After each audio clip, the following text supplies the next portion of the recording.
Hello everyone, welcome to Krishi Valley YouTube channel. Today I am going to start chapter number 9 that is seed technology. आज हम chapter 9 जो है seed technology उसको study करेंगे.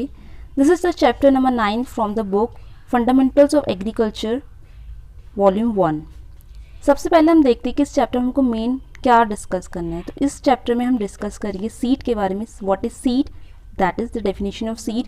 After that we have to study the different factors which affect the seed germination. कौन कौन से factors seed के germination को affect करते हैं.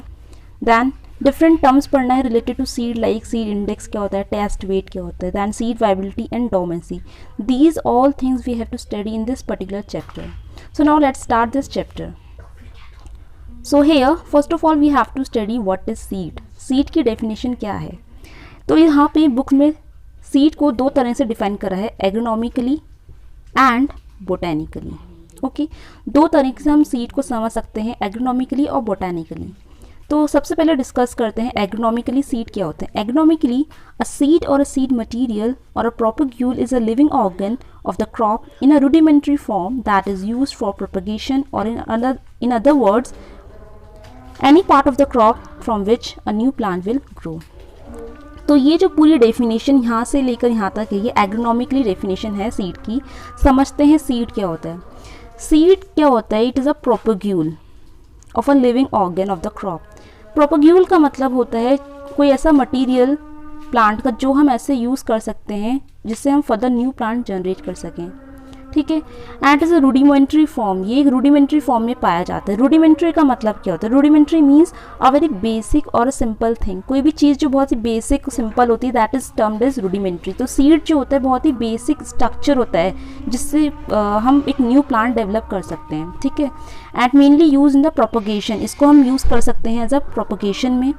And a part of a plant by which a new plant will grow, और इससे एक नया प्लांट भी पैदा हो सकता है. तो वही तो सीड होता है. सीड क्या होता है, सिंपली एक रूडिमेंट्री फॉर्म होती है, यानी बहुत ही बेसिक स्ट्रक्चर होता है प्लांट का जो कि प्रोपगेशन के लिए हम यूज़ कर सकते हैं और जिससे एक नया प्लांट ग्रो कर सकते हैं.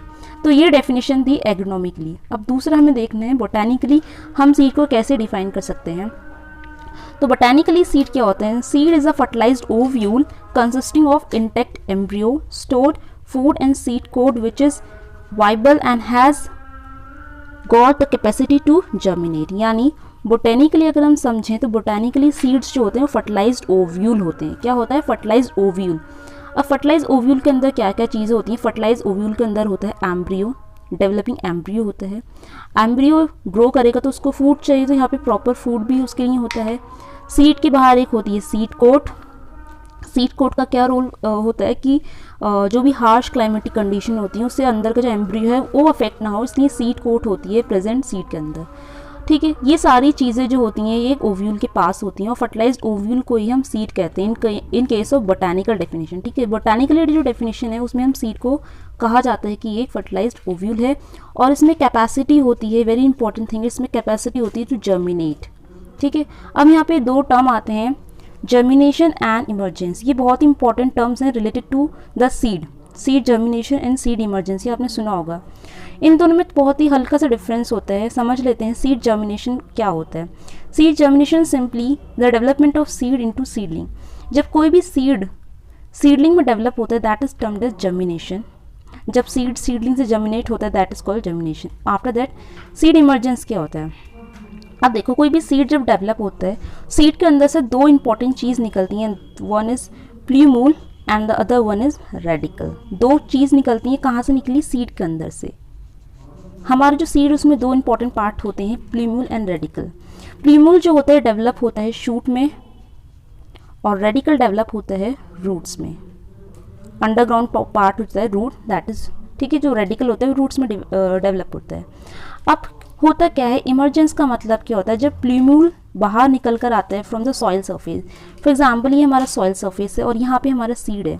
इस सीड ने जर्मिनेशन तो कर दिया है लेकिन अब इमरजेंस करने के लिए उसको प्ल्यूमूल की जो सहायता से बाहर आना पड़ेगा. प्ल्यूमूल जब बाहर आता है that is the plumule growth out from the soil surface makes a shoot और develop into a shoot that is referred as emergence of the seed.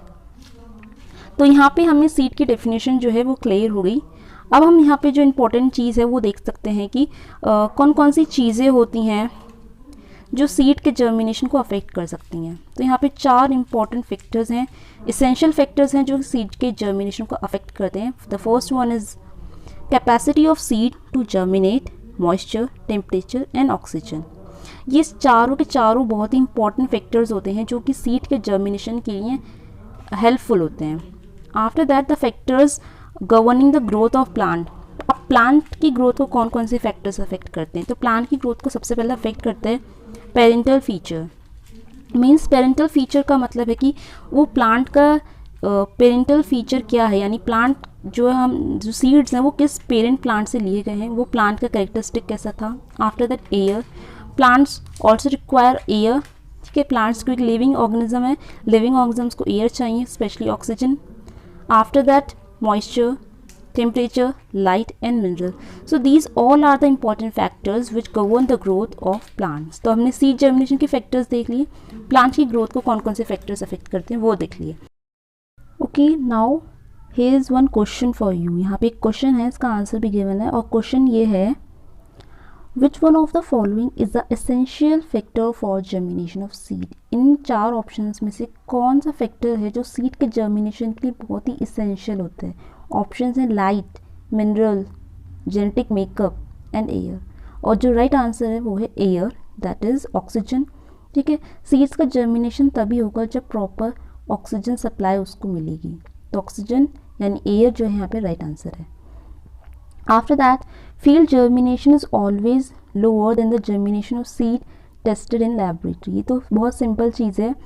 यहाँ पे बोला गया है कि जो जर्मिनेशन हम देखते हैं फील्ड कंडीशन में या फिर लैबोरेटरी कंडीशन में, तो फील्ड जर्मिनेशन में जो जर्मिनेशन आता है हमारा कम होता है। इसके बहुत सारे रीजंस हैं, क्योंकि फील्ड में जो कंडीशन है वो हमारे कंट्रोल में नहीं रहती है। फील्ड में टेम्परेचर, रिलेटिव ह्यूमिडिटी ये सब हमारे अंडर कंट्रोल में नहीं रहता, लेकिन जो लैबोरेटरी कंडीशंस होती हैं वहाँ पे हम अपने अकॉर्डिंग प्रॉपर टेम्परेचर सेट कर सकते हैं, रिलेटिव ह्यूमिडिटी को भी हम मेंटेन कर सकते हैं। दैट इज़ वाई लैब में अगर हम जर्मिनेशन कराना चाहें सीड का तो वो प्रॉपर हो सकता है, लेकिन फील्ड में बहुत सारे पैरामीटर्स होते हैं, बहुत सारी कंडीशंस हैं जो आउट ऑफ कंट्रोल रहती हैं। दैट इज़ वाई वहाँ पे सीड जर्मिनेशन बहुत ही कम होता है। The mortality of seedlings after germination in the field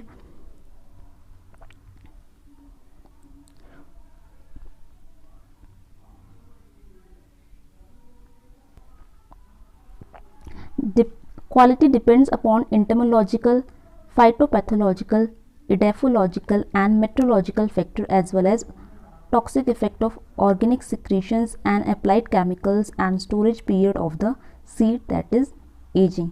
तो यहाँ पे डिस्कस करा है कि सीड्स की जो क्वालिटी है वो डिपेंड करती है इंटमोलॉजिकल यानी इंसेक्ट है, फाइटोपैथोलॉजिकल यानी डिसीज़ है, edaphological means factor related to soil, और मेटरोलॉजिकल मीन्स जो क्लाइमेट से रिलेटेड फैक्टर्स हैं उन सब पे डिपेंड करता है। After that, factors affecting the emergence of the seedlings. कौन कौन से फैक्टर्स हैं जो सीडलिंग के इमर्जेंस को अफेक्ट करते हैं? अभी हमने इससे पहले पढ़ा था जर्मिनेशन को कौन कौन से फैक्टर्स अफेक्ट करते हैं, and now we have to discuss the factors affecting the emergence of the seedlings. Emergence का मतलब अभी हमने डिस्कस करा था, जब प्लूम्यूल सॉइल के बाहर निकल कर आ जाता है, बाद में प्लूम्यूल से पूरा का पूरा शूट डेवलपमेंट हो जाता है प्लांट का, दैट इज़ कॉल्ड इमर्जेंस। अब टोटल यहाँ पे 10 फैक्टर्स हैं जो इमर्जेंस को अफेक्ट करते हैं। The first one is deep sowing और depth of soil cover over the seed. तो जब भी हम कोई क्रॉप को प्लांट करते हैं कुछ भी, तो हमें सबसे पहले उसकी सीड की सोइंग करनी होती है, और सीड सोइंग डिपेंड करता है और ये वेरी करता है crop to crop. For example, कोई ऐसा क्रॉप है जिसका सीड बहुत ज़्यादा बोल्ड है, फॉर एग्जाम्पल चिकपी, तो उस केस में हमको जो डेप्थ ऑफ सोइंग है उसके अकॉर्डिंग मेंटेन करनी होगी। दैट इज़, अगर सीड बोल्ड है तो डेप्थ ऑफ सोइंग ज़्यादा रखनी होगी। चिकपी में आई थिंक इन 8 सेंटीमीटर तक हम, और इवन 10 सेंटीमीटर भी हम कुछ केस में रख सकते हैं। लेकिन if I talk about some small seeded crops like rice, wheat, barley, इन सब के सीड्स का साइज़ बहुत छोटा है, तो इनके लिए 10 centimetre depth is not fulfil. तो इनके लिए जो डेप्थ ऑफ सोइंग है वो बहुत ही कम रहती है, 1 centimetre, 2 centimetre, that is. After that, second factor है इनएडिक्वेट और excess soil moisture. Then poor aeration. अभी एरेशन का हमने देखा था पीछे, MCQ डिस्कस करा था कि जर्मिनेशन के लिए सबसे एसेंशियल क्या रहता है। सेम इमरजेंस के लिए भी एरेशन का होना बहुत इंपॉर्टेंट रहता है। तो अगर एरेशन अच्छा नहीं होगा, पुअर एरेशन होगा, तो वो चीज़ अफेक्ट हो सकती है। फोर्थ वन है हायर सॉइल कॉम्पैक्शन और इम्परमीबल लेयर ऑफ सॉइल और अंडर मटीरियल, आउटर मटीरियल। तो सॉइल का कॉम्पैक्शन जो है वो बहुत ज़्यादा हाई है या सॉइल इम्परमीएबल है, ये सब चीज़ें भी अफेक्ट कर सकती हैं। टेम्परेचर बहुत इंपॉर्टेंट है। लो टेम्परेचर अगर होगा तो लो टेम्परेचर सीडलिंग इमर्जेंस को हिंडर कर सकता है। Rapid desiccation of soil, soil अगर बहुत ज़्यादा ड्राई रहती है तब भी ये अफेक्ट होगा। Longer time period, injurious level of salt content, poor seed capacity, मतलब सीड में जो कैपेसिटी है वही अच्छी नहीं होगी, अगर मीन्स सीड में जर्मिनेशन कैपेसिटी अच्छी नहीं है तो ये जो इमरजेंस है ये अफेक्ट हो सकता है। After that 10th factor is detrimental physical, chemical and biological soil condition. अगर सॉइल की फिजिकल कंडीशंस लाइक उसका cation exchange capacity, chemical properties जो होती हैं सॉइल में लाइक न्यूट्रिएंट की डिफिशिएंसी, अगर प्रॉपर मतलब न्यूट्रिएंट डिफिशिएंसी है वो कंडीशन अफेक्ट करेगी। Biological soil condition like soil में जो भी माइक्रोब्स प्रेजेंट होते हैं वो अगर प्रॉपर नहीं है सॉइल में तो ये इमरजेंस वाला जो इमरजेंस जो होती है सीलिंग की वो अफेक्ट होता है। तो ये टोटल 10 जो डिफरेंट फैक्टर्स थे वो हमने डिस्कस करे हैं। इसके आगे जो हमको डिस्कस करना है जो इम्पोर्टेंट है तो वो इम्पोर्टेंट है यहाँ से सीड इंडेक्स वाला जो पोर्शन है ये इम्पोर्टेंट है, बाकी जो दिया है वो इतना ऐसा इम्पोर्टेंट नहीं है। तो यहाँ पे हम डिस्कस करेंगे इन टर्म्स को। सबसे पहले हमको डिस्कस करना है सीड इंडेक्स क्या होता है। बहुत सिंपल होता है। Seed index is the weight of 100 seeds in case of bold seeds. ठीक है, ध्यान रखना है, दो चीज़ें यहाँ पे ध्यान रखनी है। सीड इंडेक्स में हम 100 बीजों को एक साथ उसका वेट लेते हैं और ये हम उन्हीं केस में लेंगे अगर सीड जो है बोल्ड हैं। ओके, बोल्ड सीड के केस में ही हम ये करते हैं। ठीक है, ध्यान रखना है। फॉर एग्जांपल मेज़, मक्का होता है, ठीक है, चिकपी हो गया, चना, उनका साइज़ जो होता है सीड का वो बहुत बड़ा होता है। तो बड़े सीड्स के केस में हम 100 सीड्स का वेट लेते हैं, उसको बोलेंगे seed index. After that test weight क्या होता है, टेस्ट वेट में हम लेते हैं 1000 सीड्स का वेट और ये हम उन केस में लेंगे जब सीड का साइज़ बहुत छोटा होता है। तो सीड इंडेक्स में 100 सीड का वेट लेते हैं और टेस्ट वेट में 1000 सीड्स का वेट लेते हैं। और स्मॉल सीड्स जो होते हैं जैसे लाइक राइस, वीट, बार्ले, इन सब की सीड्स का साइज़ बहुत छोटा है तो उसमें अगर हम 100 बीज का वज़न लेंगे तो वो तो बहुत ही कम रह जाएगा। तो यहाँ पे हम छोटे सीड्स के केस में ज़्यादा क्वांटिटी में सीड्स लेंगे और जो सीड्स का साइज़ बड़ा है उनके अमाउंट हम कम लेंगे। आफ्टर दैट नेक्स्ट टर्म है seed quality index. Seed quality index का मतलब होता है it is the vigour of seed germination. Seed germination का जो विगर होता है that is called seed quality index. After that ये जो नेक्स्ट टर्म आ रहा है ना रियल वैल्यू ऑफ सीड, ये बहुत ही इंपॉर्टेंट है। इसका फॉर्मूला होता है, ये बहुत इंपॉर्टेंट है। प्लस इसका एक नाम और है that is utility percentage of seed, भी इसको कहा जाता है यूटिलिटी परसेंटेज ऑफ सीड, ये भी इसका एक अनदर नेम है कह सकते हैं। और इस चीज़ को हम एक्सप्रेस करते हैं परसेंटेज में। अब ये होता क्या है, रियल वैल्यू ऑफ सीड का मतलब क्या है। Real value of seed means it is a percentage of germinability of percentage of purity of seed lot of a crop plant. सिंपल्स के फॉर्मूले को यहाँ देखते हैं, इसका फॉर्मूला इंपॉर्टेंट है। रियल वैल्यू जो होती है बराबर होती है purity percentage multiply germination percentage upon 100। अब प्योरिटी परसेंटेज कैसे निकालते हैं और जर्मिनेशन परसेंटेज कैसे निकालते हैं, बहुत सिंपल है। फॉर एग्जांपल मैंने आपको कुछ सीड्स दिए हैं, एग्जांपल 100 सीड्स मैंने आपको दिए हैं और उसमें से कितने सीड्स प्योर हैं, तो pure seeds upon total seeds into 100 that is purity percentage.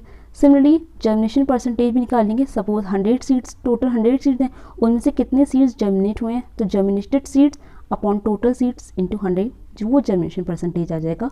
और उसके बाद हम प्योरिटी परसेंटेज जर्मिनेशन परसेंटेज को मल्टीप्लाई करके डिवाइड करके 100 से हम रियल वैल्यू ऑफ सीड को ईजिली फाइंड कर सकते हैं।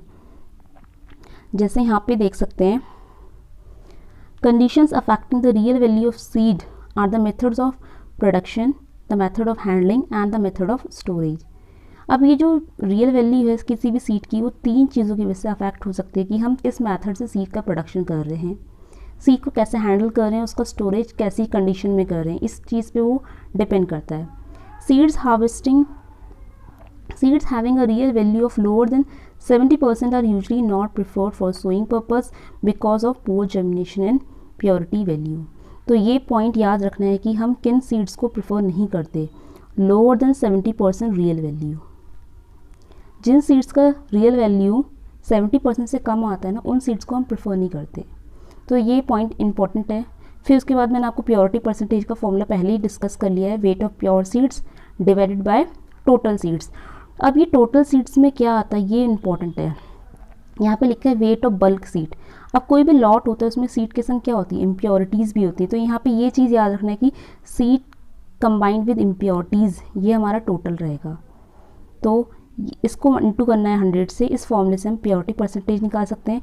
और इसी तरह का यहाँ पे जर्मिनेशन परसेंटेज दिया होता, जर्मिनेशन परसेंटेज निकालने के लिए भी हम यही अप्लाई करते, बट यहाँ पे वेट ऑफ प्योर सीड की जगह आ जाता weight of germinated seed, upon में यही रहता वेट ऑफ बल्क सीड यानी सीड प्लस इम्प्योरिटी और इंटू 100, ये हमारा आ जाता है जर्मिनेशन परसेंटेज। तो इस तरह से हम जर्मिनेशन पर रियल वैल्यू भी इनकी हेल्प से कैलकुलेट कर सकते हैं। और ध्यान रखना है 70% से कम की रियल वैल्यू वाले सीड्स को हम प्रेफर नहीं करते हैं। अब आप देख रहे हैं डॉकेज लिखा है, डॉकेज यानी इम्प्योरिटी परसेंटेज। तो इम्प्योरिटीज़ को हम डॉकेज भी बोलते हैं, इंपॉर्टेंट थिंग।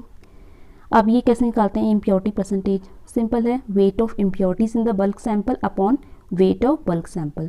यानी टोटल मैंने आपको कितने सीड दिए थे उन सब का वेट आएगा नीचे, टोटल वेट, ऊपर आएगा इम्प्योरिटीज़ का वेट कि उस बल्क में कितनी इम्प्योरिटीज़ थी इंटू 100। किसी भी चीज़ का जो हम परसेंटेज निकालते हैं वो बहुत सिंपल होता है। अगर प्योरिटी का परसेंटेज पूछ रहा है तो ऊपर हमको रखना है को प्योरिटी यानी कितने सीड्स प्योर हैं उनका weight divide by total and into 100। इसी फॉर्मूले से हम परसेंटेज को निकाल सकते हैं। किसी भी चीज़ का परसेंटेज निकालना है उसको हम टॉप पे रखेंगे, यानी प्योरिटी परसेंटेज निकालना है तो प्योर सीड्स का वेट ऊपर आएगा, जर्मिनेशन परसेंटेज निकालना है तो जर्मिनेटेड सीड्स का वेट ऊपर आएगा, इम्प्योरिटी परसेंटेज निकालना है या डॉकेज निकालना है तो इम्प्योरिटीज़ का वेट ऊपर आएगा। बाकी पूरा फॉर्मूला जो है यहाँ पे सेम रहेगा। इम्प्योरिटी को डॉकेज बोलते हैं, ठीक है, ये देख लिया हमने डॉकेज। अब आगे देखते हैं, आगे आता है जेनेटिक प्योरिटी। दो चीज़ होती हैं यहाँ पे, बुक में एक ही चीज़ मेंशन है जेनेटिक प्योरिटी, वरना दो चीज़ होती हैं, genetic purity and the another is physical purity. क्या होता है जेनेटिक प्योरिटी का मतलब होता है true to type nature of the seeds. अगर सीड्स का नेचर एकदम ट्रू टू टाइप है, मतलब एक जैसे एक समान है seeds, that is called genetic purity. Genetic purity को निकालने के लिए हम ग्रो आउट टेस्ट करते हैं। Basically grow out test is used to determine the genetic purity of the seeds. अब यहाँ पे क्या लिखा है इसको देखते हैं। Genetic purity is required 100% as far as impurities by seed or other varieties of same crop is concerned, but in case of impurity of the seed, the other crops species is permitted up to 0.1% only। कहने का मतलब ये है कि genetic purity का मतलब है कि जो सीड हमारे पास हैं, हमारे पास जो सीड का एक लॉट होता है, सपोज़ ये लॉट है पूरा सीड्स का, इसके अंदर बहुत सारी सीड्स हैं हमारे पास, तो ये सारी सीड्स जो होनी चाहिए वो 100% प्योर होनी चाहिए, उनमें इम्प्योरिटीज़ बहुत ही कम होनी चाहिए। अगर इम्प्योरिटीज़ का अगर आ भी जाती हैं तो वो 0.1% ही परमिट होगी। तो ये होते हैं प्योर सीड्स, ठीक है, समझ में आ गया होगा होप सो आपको प्योर सीड्स क्या होते हैं, जेनेटिक प्योरिटी क्या मतलब होता है। एक होती है फिजिकल प्योरिटी। फिजिकल प्योरिटी का मतलब है कि जो सीड्स हैं, क्योंकि जब हम सीड्स लेते हैं, सपोज के कोई हमने क्रॉप लगाई है, उसके बाद हमने उसकी हार्वेस्टिंग करी, हार्वेस्टिंग से हमने उसके सीड कलेक्ट करे। अब हमारे पास जो सीड का लॉट है उसमें सीड्स तो हैं, प्लस उसमें कुछ अनदर कुछ दूसरी चीज़ें भी आ गई हैं। फॉर एग्जांपल स्टोन्स हैं, डेब्रीज है, डस्ट है, लीव्स आ गई, ट्विग्स आ गई, या फिर दूसरे क्रॉप के सीड आ गए, दूसरी वैरायटी का सीड आ गया, या किसी भी तरह का इनर्ट मैटर अगर आ जाता है, इनर्ट मटेरियल आ जाता है, तो ये सब रिलेटेड है फिजिकल प्योरिटी से। तो दो चीज़ होती हैं, physical purity and genetic purity. अब नेक्स्ट आता है आइसोलेशन डिस्टेंस। आइसोलेशन डिस्टेंस को समझने से पहले हमें पता होना चाहिए कि कौन कौन से क्रॉप्स ऐसे हैं जिनमें क्रॉस पॉलिनेशन होता है और कौन कौन से क्रॉप ऐसे हैं जिसमें सेल्फ पॉलिनेशन होता है। क्योंकि जो क्रॉप्स का पॉलिनेशन होता है, सेल्फ हो या क्रॉस पॉलिनेशन हो, ये आइसोलेशन डिस्टेंस आपको तभी समझ में आएगा। तो होप्स हो कि आपको पता है कि कौन से क्रॉप सेल्फ पॉलिनेटेड हैं, कौन से क्रॉप क्रॉस पॉलिनेटेड हैं। तो चलिए समझते हैं आइसोलेशन डिस्टेंस के बारे में। आइसोलेशन डिस्टेंस का मतलब है, आइसोलेशन का मतलब आई होप सो आप समझ रहे होगे, क्योंकि कोरोना के टाइम पे बहुत सारे लोग आइसोलेट रहते थे, एक दूसरे से दूर रहते थे। तो आइसोलेशन डिस्टेंस भी वही है। आइसोलेट मतलब कि दूर रहना है, और डिस्टेंस बताता है कि कितने डिस्टेंस के लिए, यानी कितने डिस्टेंस की दूरी पे क्रॉप्स को रखना है। तो यहाँ पे क्या होता है, isolation means to keep apart, ये बहुत बेसिक चीज़ हो गई। Isolation distance is the specified distance from potential contaminants where an acceptable level of contamination is expected. यानी ये जो पॉइंट है जहाँ से कंटामिनेशन हो सकता है, जो पोटेंशियल कंटामिनेंट्स होते हैं, यानी हमने एक फील्ड है, यहाँ पे हमने अपनी क्रॉप लगाई है, अब हमको जो कंटामिनेंट्स हैं उनको इतना दूर रखना है, इतनी दूरी से बनाए रखनी है अपने मेन फील्ड की, ताकि कंटामिनेशन ना आ सके। ठीक है, तो डिपेंड करते सेल्फ पॉइंटेड क्रॉप है या क्रॉस पॉइंटेड क्रॉप है, उनके हिसाब से आइसोलेशन डिस्टेंस जो होगा वो हमारा वेरी करता है। Next is isolation of seed crop is essential to avoid genetic and physical impurities. ये जो पॉइंट है, ये जो लाइन मैंने बोली है यहाँ पे, जेनेटिक प्योरिटी क्यों ज़रूरी होती है? जेनेटिक प्योरिटी इसलिए ज़रूरी होती है ताकि जो फिज़िकल इम्प्योरिटी या जेनेटिक इम्प्योरिटीज़ हैं वो अलग रह सकें। ठीक है, मेन चीज़ यही होती है। कोई भी अगर आपसे पूछता है आइसोलेशन डिस्टेंस क्यों रखना होता है, क्यों एसेंशियल है, the reason is genetic and physical impurities को अलग करने के लिए। अभी हमने ऊपर डिस्कस करा जेनेटिक प्योरिटी क्या होती है, फिजिकल इम्प्योरिटी को देखो यहाँ पे टर्म तो दिया है लेकिन डिस्कस नहीं करा फिजिकल प्योरिटी क्या होती है। होप सो आपको क्लियर हो गया होगा। तो दोनों टर्म्स आपको क्लियर हो गए तो समझ में आ गया होगा कि अगर हम जेनेटिक इम्प्योरिटी, फिजिकल इम्प्योरिटी हटाना चाहते हैं, अवॉइड करना चाहते हैं, तो उसके लिए हमको क्रॉप्स में आइसोलेशन डिस्टेंस को मेनटेन करना पड़ेगा। Genetic purity, that is the varietal purity, may be deteriorated by cross pollination from the plants of the nearby plots। ठीक है, मतलब कि अगर क्रॉस पॉलिनेटेड क्रॉप्स होता है तो ये क्या कर सकते हैं, क्रॉस पॉलिनेटेड क्रॉप डिटोरिएट कर सकते हैं जेनेटिक प्योरिटी को। फिजिकल इम्प्योरिटी में occur due to the physical और mechanical admixture with other crop species और other varieties of the same species from the nearby plots. Physical impurity कैसे आ सकती है, सपोज़ हमने किसी और क्रॉप्स का सीड मिला दिया या किसी ऐसी चीज़ मिला दी जो कि उस सीड से बिल्कुल अलग है, ये क्रिएट करेगी physical impurity. And therefore the protection from these sources of contaminants is necessary for maintaining genetic and physical purity, that is good seedlings, good quality of the seeds. तो कहने का मतलब ये है कि अगर हम चाहते हैं कि जेनेटिक इम्प्योरिटी और फिजिकल इम्प्योरिटीज़ अवॉइड करें तो हमको आइसोलेशन डिस्टेंस ध्यान में रखना होगा। Isolation distance is affected by the mode of pollination. ठीक है, ये मैंने आपको पहले ही बता दिया था शुरू में ही कि मोड ऑफ पॉलिनेशन से हमारा आइसोलेशन डिस्टेंस अफेक्ट होता है। तो आपको अच्छे से पता होना चाहिए कि किन क्रॉप्स में सेल्फ पॉलिनेशन है, किन क्रॉप्स में क्रॉस पॉलिनेशन है। Pollination activity as well as the direction in the velocity of the wind. देखो, एक फैक्टर तो हो गया मोड ऑफ पॉलिनेशन, उसके अलावा कि direction and velocity of wind, हवा किस डायरेक्शन में जा रही है, इससे भी हमारा जो आइसोलेशन डिस्टेंस है वो अफेक्ट होता है।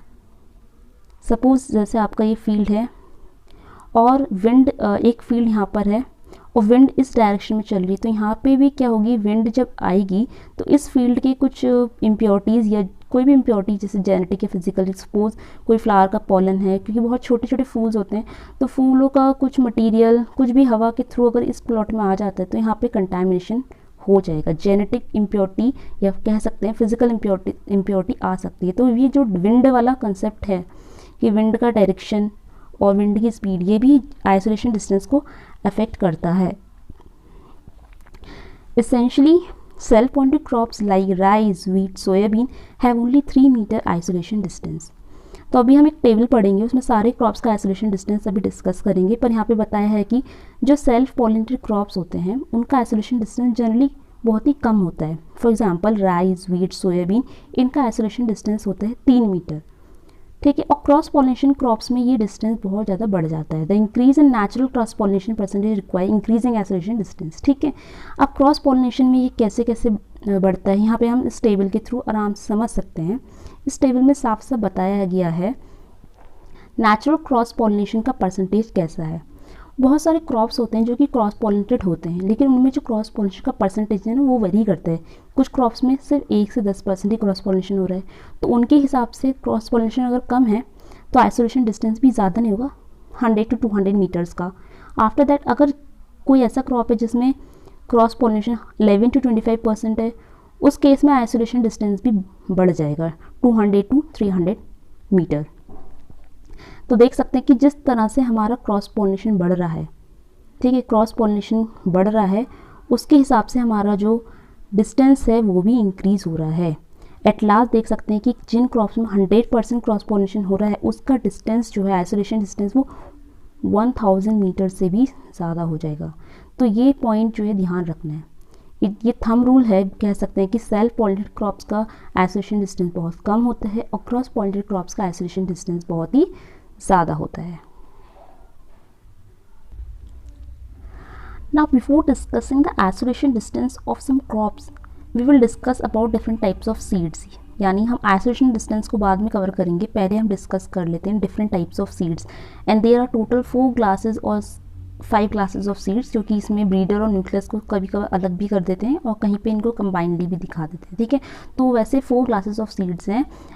It is recognised by International Crop Improvement Association, ठीक है।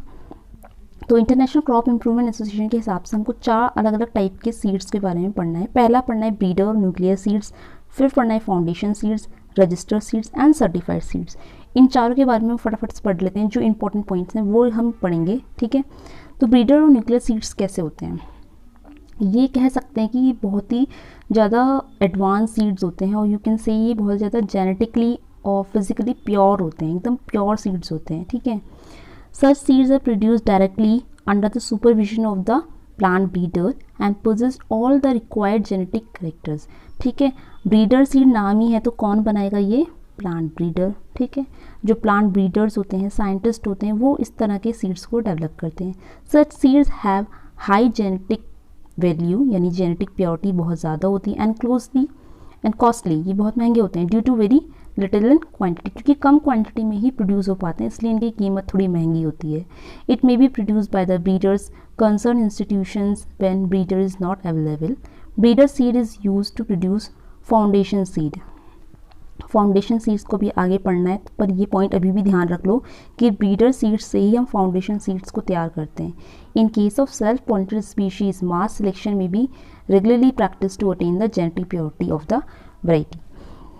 तो यहाँ पे जो मेन चीज़ है वो थोड़ी मिसिंग है, आप उसको नोट कर लो। ब्रीडर सीड्स में क्या होता है, जो इंपॉर्टेंट चीज़ होती है वो होती है जेनेटिक प्योरिटी कितनी होनी चाहिए, ठीक है। अभी मैंने आपको बताया कि बहुत ही एडवांस्ड सीड्स होते हैं, बहुत ही अच्छी क्वालिटी का सीड होता है, इनकी जेनेटिक प्योरिटी बहुत ज़्यादा होती है और इन्हीं सीड्स को लेके हम आगे फाउंडेशन सीड भी बनाते हैं। अब यहाँ पे जो 2 चीज़ मिसिंग है ब्रीडर सीड्स के बारे में, वो ये है इसकी जेनेटिक प्योरिटी कितना है।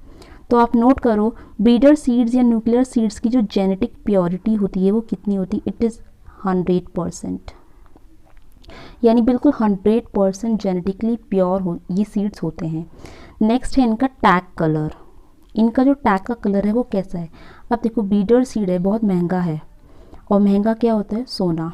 आज के डेट में जो सोना है, गोल्ड है, महंगा है ना, तो और उसका कलर कैसे होता है, येलो। तो ब्रीडर सीड भी जो है सोने की दाम के हिसाब से महंगा है समझो, और इसका जो कलर होता है टैग का वो होता है येलो। ये इंपॉर्टेंट पॉइंट हैं जो कि यहाँ पे मिसिंग है, तो please you note down this कि ब्रीडर सीड या कह लो या न्यूक्लियर सीड्स कह लो, उनकी जेनेटिक प्योरिटी 100% होती है। इनका टैग का कलर जो होता है वो होता है येलो, ठीक है। अब आगे बढ़ते हैं, आगे हमारे पास आता है फाउंडेशन सीड। फाउंडेशन सीड के बारे में क्या लिखा है पहले वो पढ़ते हैं। Produce from the breeder seed, पहले देख चुके हैं, ठीक है। ब्रीडर सीड्स के बाद ही फाउंडेशन सीड तैयार हो सकता है, और कह सकते हैं कि फाउंडेशन सीड्स जो हैं ब्रीडर सीड्स के थ्रू ही तैयार होते हैं। And is the source of all certified seeds. अभी आगे सर्टिफाइड सीड्स भी पढ़ेंगे, वो भी जो है फाउंडेशन सीड्स की हेल्प से बनते हैं, either डायरेक्टली और through register seed. It is also known as mother seed. Foundation seed को हम मदर सीड बोलते हैं, ये इंपॉर्टेंट है। क्वेश्चन में कोई भी पूछ सकता है कि आपने अभी तक 4 सीड्स की क्लासेस पढ़ी हैं, 4 टाइप के सीड्स पढ़े हैं, उसमें से मदर सीड कौन था, that is foundation seed.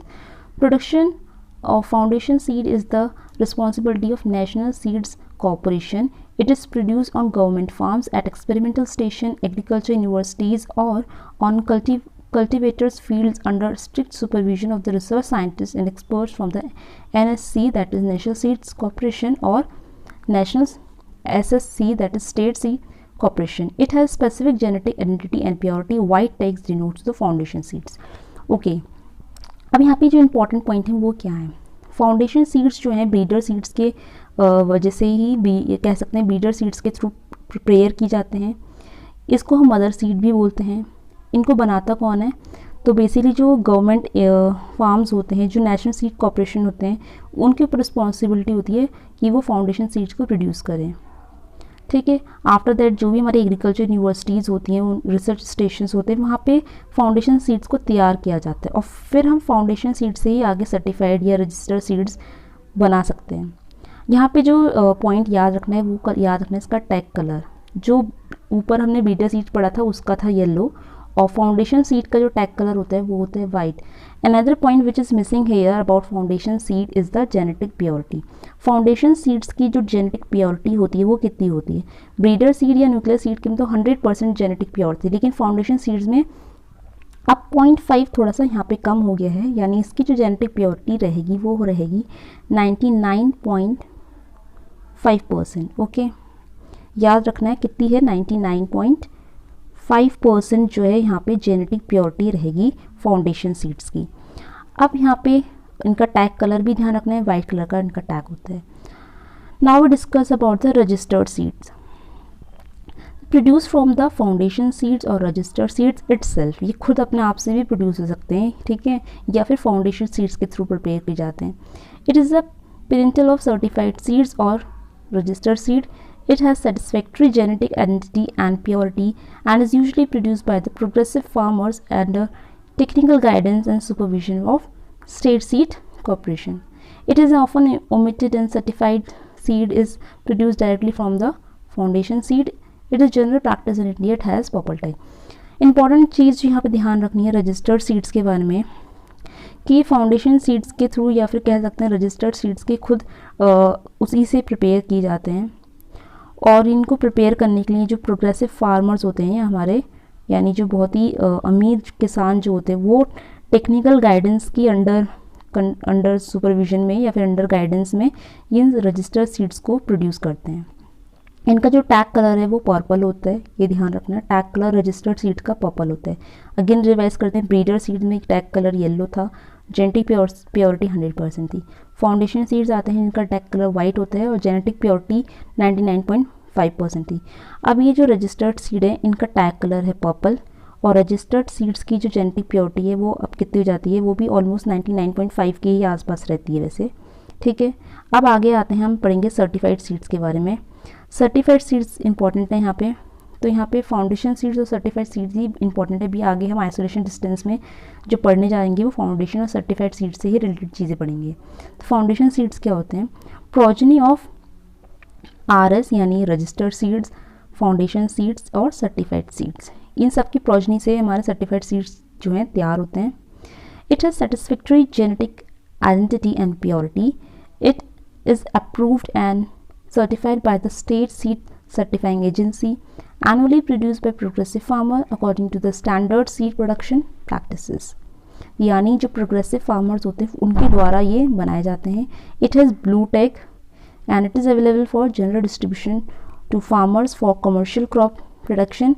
It is generally produced by state seed corporation and national seed corporation undertakes their production if required. Two classes of certified seeds are produced, that is F1 and F2. Recertification is not permitted from F2 generation second of the seed. इतना सब समझने के बाद आपको जो main चीज़ यहाँ पे ध्यान रखनी है वो याद रखना है कि सर्टिफाइड सीड्स किससे प्रोड्यूस होते हैं, दैट इज़ जो अभी हमने ऊपर चीज़ें पढ़ी थी, रजिस्टर्ड सीड कह लो या फाउंडेशन सीड्स कह लो, सर्टिफाइड सीड से भी ये तैयार हो सकते हैं। इनको प्रोग्रेसिव फार्मर के द्वारा प्रिपेयर बनाया जाता है, ठीक है। इसका जो टैग कलर है वो ध्यान रखना है, इसका टैग कलर होता है ब्लू, इनका टैग कलर ब्लू होता है। This is the very important point. After that इनका जेनेटिक प्योरिटी जो है थोड़ा सा और कम हो जाता है, यानी सर्टिफाइड सीड्स का जो जेनेटिक प्योरिटी है वो है 99%। तो इनकी जेनेटिक प्योरिटी और इनका जो टैग का कलर होता है वो बहुत इंपॉर्टेंट होता है, ये बातें ध्यान रखना है। तो अभी तक हमने 4 क्लासेस सीड्स की जो है डिस्कस कर लिए हैं, breeder seeds, foundation seed, registered seeds and certified seeds.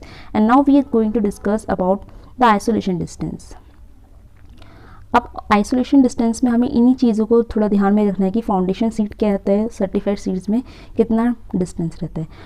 और हम जो यहाँ पे पढ़ेंगे वो पढ़ेंगे मिनिमम आइसोलेशन डिस्टेंस, यानी जो मिनिमम आइसोलेशन डिस्टेंस हमको मेंटेन करना होता है क्रॉप्स में अगर हम सीड प्रोडक्शन कर रहे हैं तो हमको कितना आइसोलेशन डिस्टेंस मेंटेन करना होता है उसके बारे में पढ़ेंगे। बट एक जनरल थंब रूल याद रखना है, सेल्फ पॉलिनेटेड क्रॉप्स का आइसोलेशन डिस्टेंस कम रहेगा और क्रॉस पॉलिनेटेड क्रॉप्स का आइसोलेशन डिस्टेंस ज़्यादा रहेगा। सेकेंड थिंग, जो हमारे फाउंडेशन सीड्स होते हैं उनका डिस्टेंस यूजुअली नॉट मतलब ज़्यादातर नहीं होता, but most of the time और बहुत ज़्यादा बार ऐसा देखा गया है कि फाउंडेशन सीड्स का डिस्टेंस जो है वो ज़्यादा होता है as compare to certified seed. लेकिन मोस्ट ऑफ द केस में ये सेम भी होता है और बहुत ज़्यादा केसेस में ऐसा होता है कि फाउंडेशन का ज़्यादा होता है, सर्टिफाइड का कम होता है। तो वन बाय वन अभी हम डिस्कस कर लेते हैं कि सीड्स में कितना डिस्टेंस रहता है। तो पहले यहाँ पे डिस्कस करना है field crop with rice, wheat, barley, oats.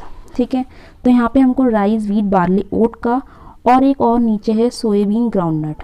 In crops का 3 मीटर डिस्टेंस रहता है, यानी फाउंडेशन सीड्स देख लो या सर्टिफाइड सीड्स देख लो, इस केस में जो डिस्टेंस रहेगा वो 3 मीटर ही रहेगा। This is very important. Rice, wheat, barley, oat and soybean, groundnut, इनका जो डिस्टेंस है सेम है, क्योंकि ये सेल्फ पॉलिनेटेड क्रॉप्स हैं इसलिए बहुत ज़्यादा दूरी इनमें नहीं रखी जा सकती है। सेल्फ पॉलिनेटेड है, इनमें अगर क्रॉस पॉलिनेशन तो होता ही नहीं है, तो इसलिए हम सेल्फ पॉलिनेटेड क्रॉप्स का आइसोलेशन डिस्टेंस बहुत ही कम मेंटेन रखेंगे, यानी इनके 3 मीटर सफिशेंट होता है। नेक्स्ट डिस्कस करते हैं पर्मलेट, हाइब्रिड सीड पेरेंट और पॉलिनेटर। पर्मलेट के केस में जो डिस्टेंस है ना वो वेरी करेगा। ठीक है, फाउंडेशन के केस में 1000 मीटर और सर्टिफाइड सीड के केस में रहेगा 200 मीटर। हाइब्रिड कॉटन या फिर कॉटन हाइब्रिड, अगर हाइब्रिड वेराइटीज़ लेते हैं तो उसमें आइसोलेशन डिस्टेंस बढ़ जाता है। कॉटन के केस में यानी हाइब्रिड कॉटन के केस में फाउंडेशन सीड्स का आइसोलेशन डिस्टेंस रहेगा 50 मीटर और सर्टिफाइड सीड्स का डिस्टेंस रहेगा 30 मीटर। एक पॉइंट और यहाँ पे नोट करो, अभी हमने राइस, वीट, बार्ले पढ़ा था, सेल्फ पॉलिनेटेड क्रॉप्स हैं, नो डाउट 3 मीटर ही डिस्टेंस रहेगा सर्टिफाइड और फाउंडेशन में। लेकिन अगर यहाँ पे कोई क्वेश्चन आ जाता है कि अगर ये हमारा हाइब्रिड राइस होता तो कितना रहता, what is the minimum isolation distance for the foundation seeds production for the hybrid rice, hybrid wheat और हाइब्रिड बार्ले। तो हाइब्रिड के केस में कितना डिस्टेंस यहाँ पे मेंटेन करना होता है। तो हाइब्रिड के केस में अगर हमारे फाउंडेशन सीड्स हैं, यानी अगर हाइब्रिड राइस यहाँ पे अगर मेंशन होता है हाइब्रिड राइस, तो हमारा फाउंडेशन डिस्टेंस का जो आइसोलेशन डिस्टेंस है वो होता 200 मीटर। और अगर सर्टिफाइड सीड्स के केस में अगर बात करते हैं वो हो जाता 100 मीटर। ये चीज़ ध्यान रखनी है। नॉर्मल अगर राइस है तो 3 मीटर रहेगा, लेकिन अगर राइस हाइब्रिड है तो फाउंडेशन केस में 200 और सर्टिफाइड केस में 100 हो जाएगा। उसके बाद नीचे जो इम्पोर्टेंट क्रॉप्स आते हैं हमारे, rape seed, mustard. Rape seed mustard में डिपेंड करता है कि जो डिस्टेंस है वो कैसा रहना चाहिए, क्योंकि रेप सीड मस्टर्ड में क्या है कि वेराइटीज़ अलग अलग होती हैं, कंपैटिबल और सेल्फ इनकम्पैटिबल वेराइटीज़ होती हैं, उसके अकॉर्डिंग यहाँ पे वेरी हो सकता है। उसके बाद आता है कैस्टर। कैस्टर का जो डिस्टेंस है उसमें फाउंडेशन सीड्स के केस में 300 होता है और सर्टिफाइड के केस में 150। उसके बाद ओकरा में 400, 200। कैबेज का डिस्टेंस बहुत ज़्यादा है, फाउंडेशन के केस में होता है 1600 और सर्टिफाइड के केस में होता है 1000। आफ्टर दैट अनियन, बल्ब का होता है 5 फाउंडेशन सीड्स में और सर्टिफाइड में भी 5 होता है। लेकिन अगर सीड प्रोडक्शन करना होता है तो हमें इंक्रीज़ करना होगा डिस्टेंस। और टमाटो का जो आइसोलेशन डिस्टेंस है फाउंडेशन सीड्स के लिए 50 और सर्टिफाइड सीड्स के लिए 25। तो ये बहुत इंपॉर्टेंट है, अगर आप इनको एक बार थोड़ा सा रिवाइज करोगे तो आपको याद हो जाएंगे। बट जो बेसिक चीज़ें आपको पता होनी चाहिए, जैसे कि सेल्फ पॉलिनेटेड क्रॉप्स का आइसोलेशन डिस्टेंस कम रहेगा, और अगर इन जनरल बात करें तो फाउंडेशन सीड्स का आइसोलेशन डिस्टेंस हमेशा ज़्यादा रहेगा सर्टिफाइड सीड से।